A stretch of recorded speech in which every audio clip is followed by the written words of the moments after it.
Welcome to the deep dive. Today we're taking a closer look at a really key time in Siamese history, the Lopburi era. Right. It's that period defined by significant Khmer influence. Exactly. We've got sources, research. Our plan is to understand how it connects, the earlier Mon Khmer presence with the later Thai kingdoms.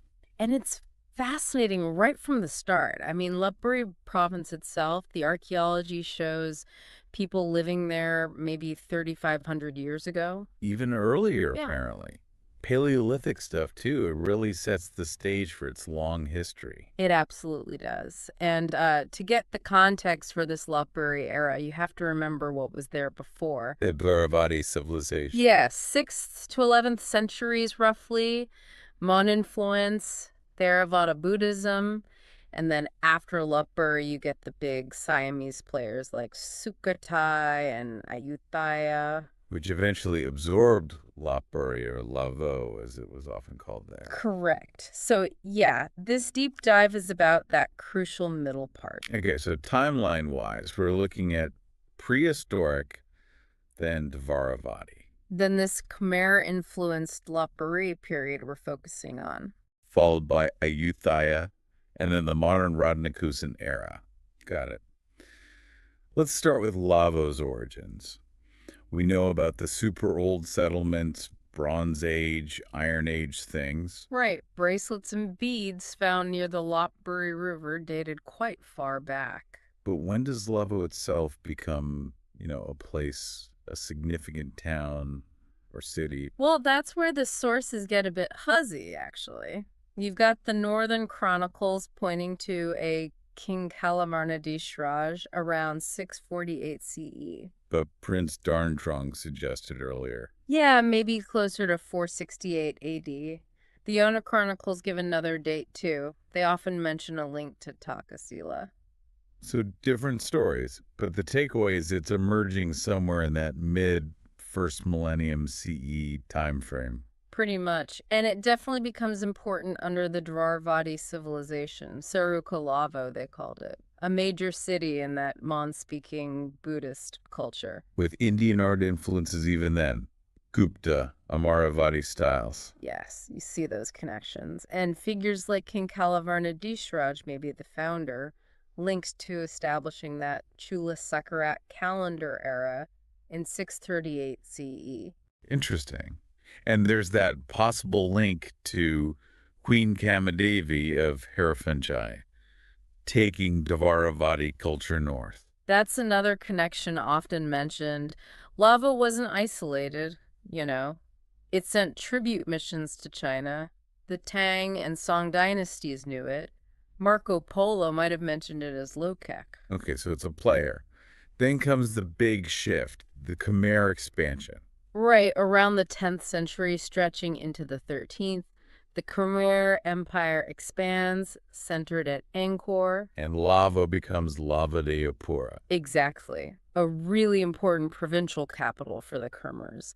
Its location was strategic, especially for trade routes, like across the Kra Isthmus. And you can see the Khmer presence physically. Oh, definitely. New buildings go up, sometimes using stone, like we mentioned, from ruined Dvaravati sites. There was likely a Khmer viceroy running things by the 12th century. But not totally under their thumb all the time. You mentioned embassies to China. Yeah, direct embassies in 1115 and 1155.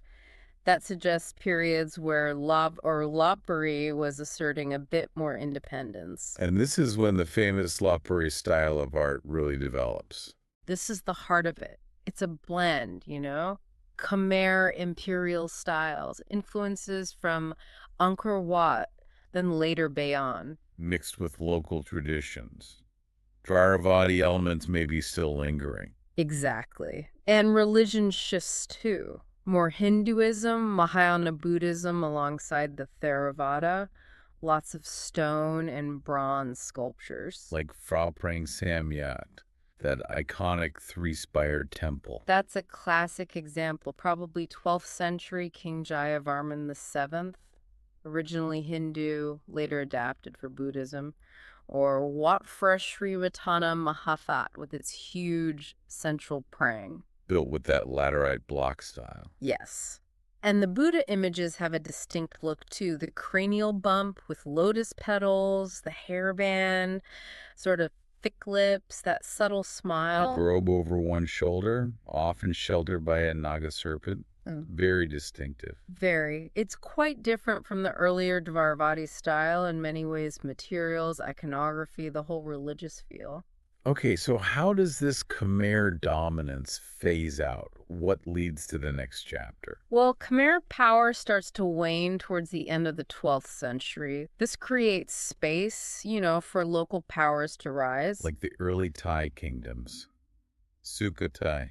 Precisely. Sukhothai emerges in 1238, and Lavo starts losing territory to them.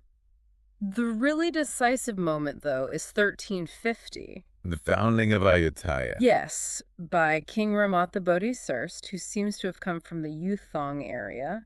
He merges the political strength of Lavo and nearby Suphanburi. And that's basically the end of Lavo as an independent entity. Pretty much. It gets absorbed into the new Ayutthaya Kingdom, but it's still really important strategically. Right, it becomes a Muang Luk Long, one of those key cities often governed by a top prince. Exactly.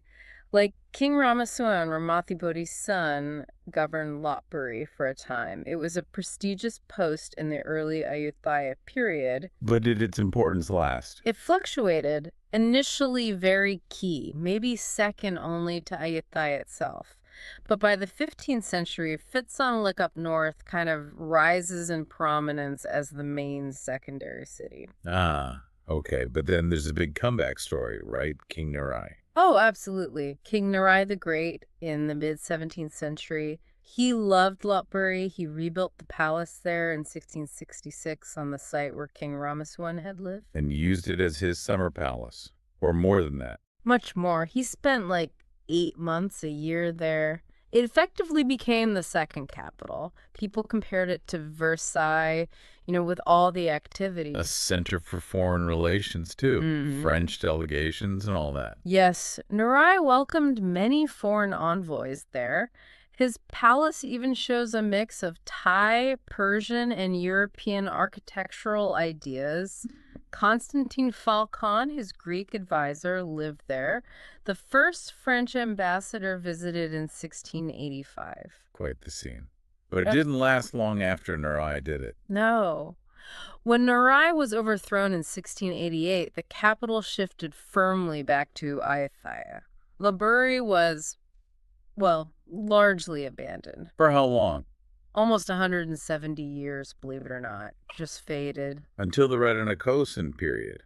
King Mongkut. Right, King Mongkut Rama IV in the mid-19th century. He restored it, built his own palace elements there, also as a getaway, and that's when it was officially renamed Lopburi. So looking back at this whole arc, prehistoric times, Dvaravati Center, Khmer Hub, Ayutthaya City revival, abandonment, restoration. What's the lasting legacy of that core Lopburi era, the Kuru-influenced one? I think it's twofold. First, the Lopburi style itself. That art and architecture is a major valued part of Thai heritage. It shows that fascinating blend of Khmer aesthetics with local creativity. That's second. The ruins themselves, Phra Prang Samyot, Wat Phra Sri Ratana Mahathat, they're important historical sites, tourist draws, and tangible links to that past. They really define Lopburi's identity. So summing up our deep dive, we trace Lopburi from way back through its key role as Lavo under Dvaravati, then as this Khmer provincial center, Lavo Jayapura, where that unique art style flourished. Yeah. And its integration and shifting role within Ayutthaya. Yeah, and that blending the Khmer imperial reach, meeting local traditions, that's the really memorable takeaway. It created something new and enduring in Thai culture. So here's something to think about. Those temples, those statues you can still see today. They're like a direct line to this really complex history, shaped by forces both inside and outside the region.